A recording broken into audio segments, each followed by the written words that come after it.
Madame, Monsieur, bonsoir et merci de nous retrouver sur CAMNews 24. Voici la 4e livraison de la semaine. Nous sommes le jeudi 24 octobre 2013. Sécurité de l'habitat et le gouvernement qui va en guerre contre l'intolérance. Le ministère en charge du domaine vient de présider une rencontre à l'hôtel de ville de Yaoundé. C'était pour sensibiliser les uns et les autres sur le phénomène de l'habitat et sa sécurité, notamment face à la chute des immeubles qui devient de plus en plus récurrente sur le triangle national. Minimiser la consommation de l'énergie électrique, c'était le fil même de la tenue ce jour à Douala d'une rencontre entre l'Agence de régulation du secteur de l'électricité et d'autres acteurs du domaine. Il était question ici d'échanger sur l'adéquation entre l'offre et la demande. Voilà pour le sommaire, les détails à tout de suite. Bienvenue à tous, merci de nous accorder votre préférence. On a donc dit en titre la sécurité de l'habitat et le gouvernement qui va en guerre contre l'intolérance. Le ministre de l'Habitat et du Développement urbain a présidé ce 24 octobre 2013 à l'hôtel de ville de Yaoundé la journée de sensibilisation sur la sécurité de l'habitat. Il y avait au menu de cette rencontre une journée porte ouverte sur les acteurs de l'habitat couplée également à la visite guidée du chantier de construction de l'annexe de l'hôtel de ville de Yaoundé ainsi que d'un atelier de vulgarisation des mesures de suivi et de contrôle public des chantiers de construction des bâtiments. Jean-Claude Boinchou a d'ailleurs profité de cette occasion pour vulgariser la lettre circulaire de novembre 2010. Il est à noter que cette rencontre était inscrite par le Premier ministre et chef du gouvernement suite au constat récurrent des effondrements des bâtiments ayant causé à chaque fois d'importants dégâts matériels, humains et même financiers. Programme d'investissement et de développement de l'agriculture et le Cameroun, la Chine et la Banque mondiale qui veulent suivre, qui veulent vibrer en phase donc dans le cadre de ce projet. Le ministre de l'Agriculture et du Développement rural, Lazare Sine-Meigné, était aujourd'hui à Yaoundé au cours d'une rencontre avec les représentants résidents de la Banque mondiale au Cameroun ainsi que la partie chinoise pour voir les différentes opérations à mettre en place pour développer le secteur de l'agriculture. Les détails, c'est avec Divine Api et Marcel Vendor. La rencontre de Yaoundé a été motivée par un constat. Pour assurer l'essor du secteur agro-industriel camerounais, les entreprises de nutrition animale, les boulangeries, les minoteries et autres opérateurs dans l'agro-business expriment une forte demande pour s'approvisionner localement en maïs, sorgho et tubercules de manioc. Cette demande annuelle est estimée à 200 000 tonnes de maïs, 30 000 tonnes de sorgho et 1 400 000 tonnes de racines de manioc fraîches pour produire 20 000 tonnes de farine, 35 000 tonnes de cossettes et 10 000 tonnes d'amidon. Pour y arriver, le Cameroun, de concert avec ses partenaires au développement, est engagé à assurer au mieux l'amélioration de la productivité et de la compétitivité à travers cette initiative qui comporte deux composantes, l'appui à la production, la transformation et la commercialisation et le renforcement des capacités des populations bénéficiaires. En outre, ce projet facilitera l'accès aux banques commerciales et autres établissements de microfinance, en même temps qu'il appuiera la réhabilitation des pistes rurales dans les bassins de production retenus pour améliorer la connectivité et la résilience au changement climatique. La première phase du projet sera étalée sur une durée de 5 ans et coûtera environ 40 milliards de francs CFA à la charge de la Banque mondiale. Énergie électrique et le Cameroun qui veut minimiser sa consommation. C'était en tout cas la raison d'être d'une rencontre organisée ce jour à Douala, 24 octobre 2013, par l'Agence de régulation du secteur de l'électricité. Une agence qui ambitionne d'établir une adéquation entre l'offre et la demande à l'horizon 2025. Les détails avec Donald Anouzoa et Josué Ngongan.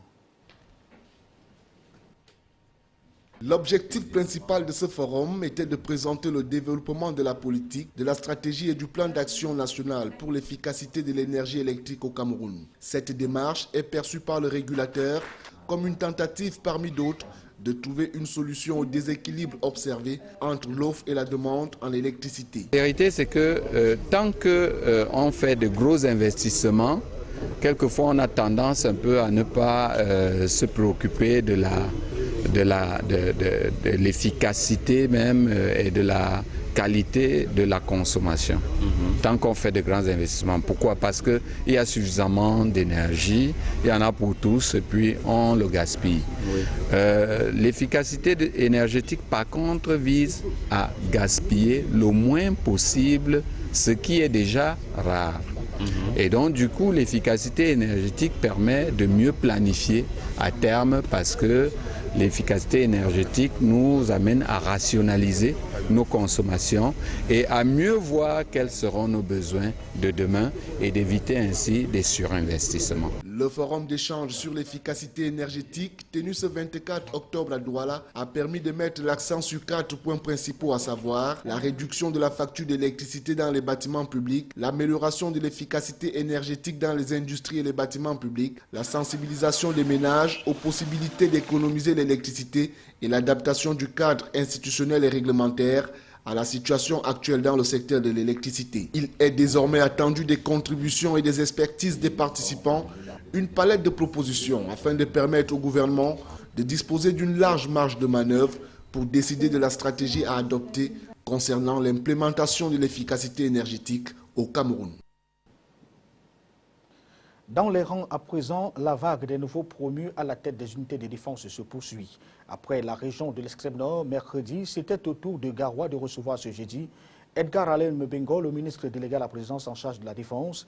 Il a fait escale dans cette partie du pays pour installer dans ses fonctions le général de brigade Ebaka Hippolyte comme commandant de la 3e région militaire interarmée.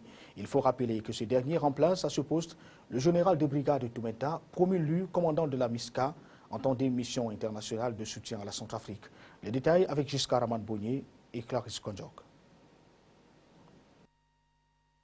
La cérémonie d'installation qui a eu lieu à la place des Fêtes de Garoua a été l'occasion d'installer d'autres responsables de la 3e région militaire, entre autres le commandant de la base aérienne du 31e régiment du génie militaire et du 31e escadron aérien.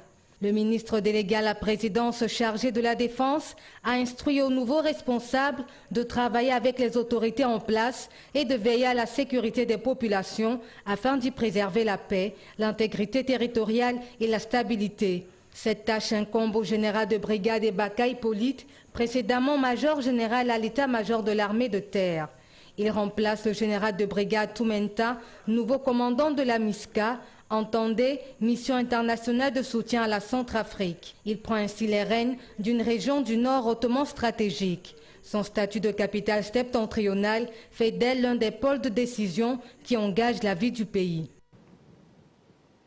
Parlons cette fois de la lutte contre le braconnage avec cette réunion qui vient de se tenir dans la salle des actes de la région du littoral à Douala. Il était question ici de parler de la préservation de la biodiversité et de la protection des espèces fauniques qui doit donc être une nécessité impérieuse aussi bien pour les populations de la région du littoral que celle du Cameroun en général. Les détails, c'est avec Apollinaire Zoubenbon et José Ngongan.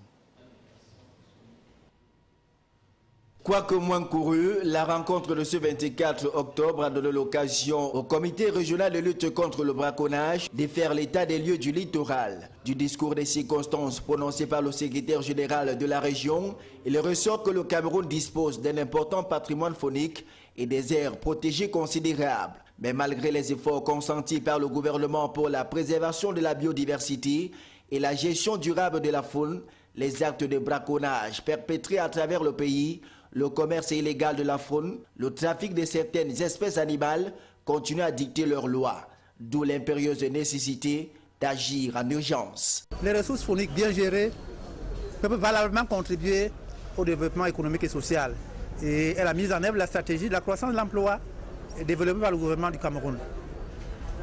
Si rien n'est fait, si des efforts importants ne sont pas fournis, nous pouvons perdre cette richesse qui, sous d'autres cieux, représente la première source de revenus. Au cours de cette année 2013, par exemple, plusieurs braconniers et trafiquants ont été pris dans les filets des gardes forestiers. Nous avons mis la main sur des participants à un abattage d'éléphants dans le parc national, dans la réserve de faune de Douala Idéa. Les prévenus ont été condamnés.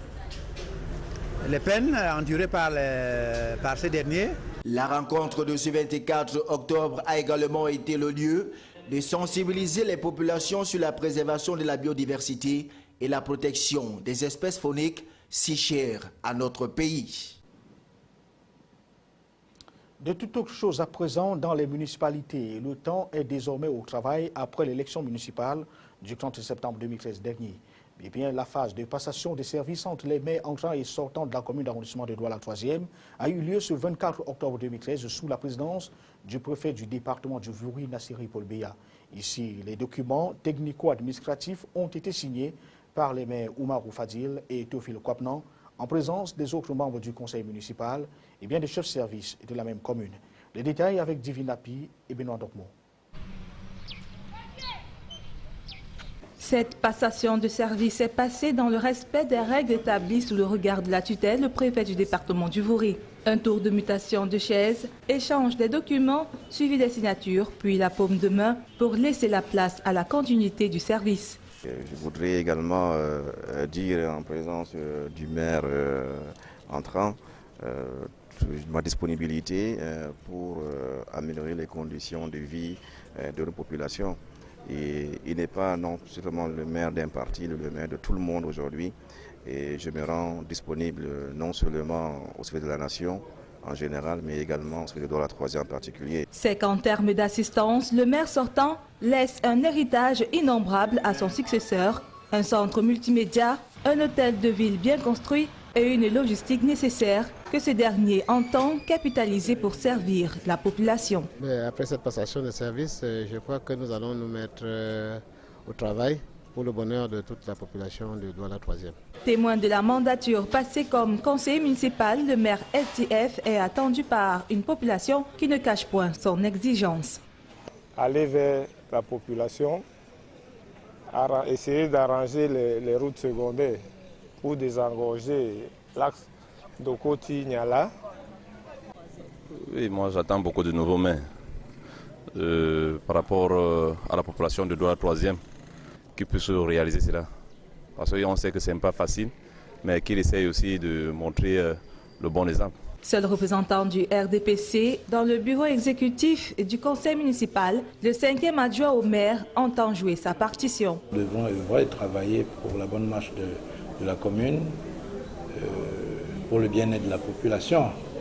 Donc, la collaboration politique à mon niveau ne gêne pas, du moment où on travaille pour nos populations. Il est à noter que la mairie de Douala 3e, au sortir des municipales du 30 septembre dernier, veut rassiéger au sein du conseil municipal 4 partis politiques, le SDF, le RDPC, l'UPC et le MRC. Restons dans le cadre de cette actualité liée aux communes pour avec cette fois dans la région de l'Est, où les populations de la commune de Yokadoba attendent de voir le nouvel exécutif communal à l'œuvre. Celles-ci attendent en l'occurrence que leur zone véritablement enclavée trouve désormais la fluidité de la circulation. Les précisions avec Enes Tateba et Roméo Tignan. Située à plus de 600 km de Bertois, la ville de Yokadouma regorge de plusieurs sociétés d'exploitation forestière. Les retombées issues de cette activité au demeurant rentable n'ont pas jusqu'ici contribué au développement tous azimuts de cette unité administrative prise au piège de l'enclavement aux grandes dames des populations autochtones. Quand vous constatez à l'entrée de la ville, une entrée de ville comme celle-ci, on retrouve d'abord déjà le pont qui est presque détruit, les routes, il n'y en a pas. Et puis depuis pratiquement 4 mois aujourd'hui, il y a des quartiers qui n'ont jamais connu la lumière. Depuis qu'il y a eu des coupures, et il y a des coupures intempestives. Il y a également les problèmes de route, parce que si vous entrez dans les quartiers aujourd'hui, les routes sont complètement coupées, même avec les motos, même à pied, même quand vous marchez à pied, vous ressentez les cassis. Le changement d'homme observé à la tête de l'exécutif communal à l'issue du double scrutin du 30 septembre dernier devrait aussi avoir un prolongement favorable à l'amélioration des conditions de vie des populations de Yokadouma. Pour le nouveau maire, des actions seront menées dans ce sens. Notre objectif, c'est d'améliorer leurs conditions de vie, parce que la commune, c'est un outil de développement. C'est pas... Et cet outil de développement, c'est l'amélioration de la voirie municipale que vous avez eu le temps de regarder, qui est vraiment délabrée. Entre autres, la mise sur pied de nouvelles technologies de communication qui font vraiment défaut ici à Yokadoma. Nous avons également au niveau de l'agriculture parce que depuis un certain temps, les gens sont focalisés dans la redevance forestière et on les a mis de côté l'essentiel. Il ne reste qu'à juger le maçon au pied du mur. Au bas de cette page nationale et dans cette partie du pays encore, les populations de Yokadoma et de Dabomban, dans la région de l'Est, dit-on, ont désormais la possibilité de s'approvisionner en des lieux sûrs. En fait, 2 centres d'approvisionnement en produits pharmaceutiques viennent de leur être offerts par des mécènes qui ont dit œuvrer pour leur bien-être. La cérémonie relative était présidée par les sous-préfets des 2 localités.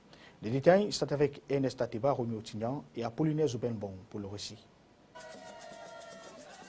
Les 2 centres annexes d'approvisionnement des produits pharmaceutiques qui viennent d'être ouverts dans les départements de la Bomba Ngoko et du Oignon rentrent selon les donateurs dans le cadre de leur activité sociale.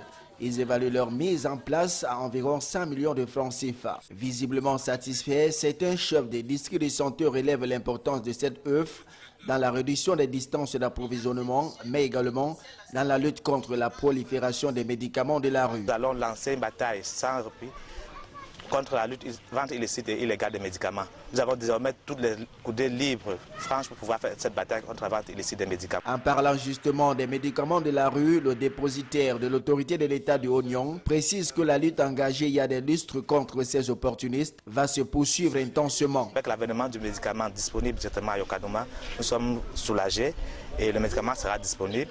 La prise en charge des malades sera assurée correctement. Des lendemains meilleurs s'annoncent donc pour les populations de ces 2 départements. À l'étranger, dans cette édition d'information, le Mali est encore au devant de l'actualité avec de nouvelles opérations entre Paris, Bamako et l'Organisation des Nations Unies. Ceci pour éviter une résurgence du terrorisme. Et puis en Tunisie, 3 jours de deuil national après la mort de 6 gendarmes.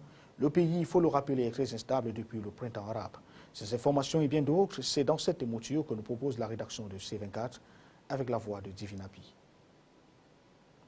Une première depuis 1972, les clubs de football professionnels français seront en grève le dernier week-end de novembre. Ils protestent contre la taxe à 75% sur les plus hautes rémunérations voulues par le gouvernement. Le président de l'Union des clubs professionnels parle de drame. Nouvelle opération au Mali, la France, les forces maliennes et l'ONU veulent éviter une résurgence de mouvements terroristes. Des centaines de soldats français sont engagés. Le pays a connu plusieurs attaques de djihadistes ces dernières semaines. Deuil national de 3 jours en Tunisie, une décision prise après la mort de 6 gendarmes tués par un groupe armé mercredi. Le pays est instable depuis un certain moment. L'opposition réclame que le gouvernement dirigé par les islamistes s'engage à démissionner. La taxe sur les boissons énergisantes votée début octobre, les autorités sanitaires avaient alerté sur les effets de cette consommation sur la santé. Cette taxe doit générer 60 millions d'euros de recettes annuelles.